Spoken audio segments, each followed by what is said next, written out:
something called Daniel's 70th week. All right. So that tribulation period, if you remember, I told you was a 7-year period.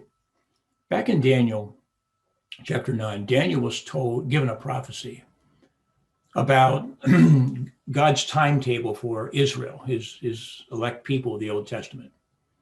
And he said 70 sets of 7 have been determined for your people, Daniel.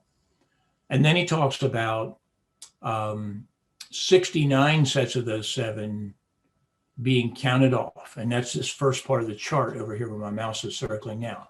So there was a command went forth in Nehemiah chapter 2 to go rebuild the walls in Jerusalem. Judah was coming out of captivity from the Babylonians. And the command was given here to send Ezra back to rebuild Jerusalem. And this Daniel's prophecy is triggered by this event here in Nehemiah chapter 2.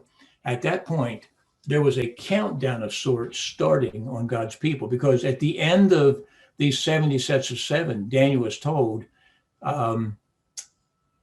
everything will be wound up as far as all the judgments we saw tonight on the chart, the Bema seat and the Great White Throne, and everything will be wrapped up. It's God's timepiece. So when that event happened, we started a countdown. So, okay, by the way, the 70 sets of 7 turn out to be 70 weeks of years, or 70 times 7, or 490 years. So it's a 490-year program God had to finish all the work he wanted to do for redemption.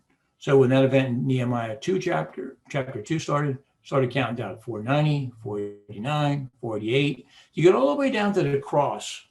And we're told in Daniel's prophecy that when Messiah is cut off, that's at the end of the 69th week, what you would expect is the day after Jesus rises from the dead, that Daniel's 70th week started. But it didn't. If it had, it would have been over in 7 years.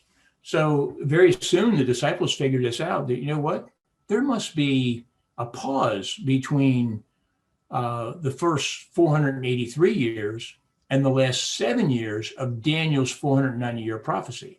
This is the time period where we live today. We live in a time after the cross and before the rapture. It's an unspecified amount of time. We know this over here was 483 years. We know this over here will be 7 years, but that's the 490 years. What we don't know is how long this will be now. This period now has been roughly 2,000 years. Okay.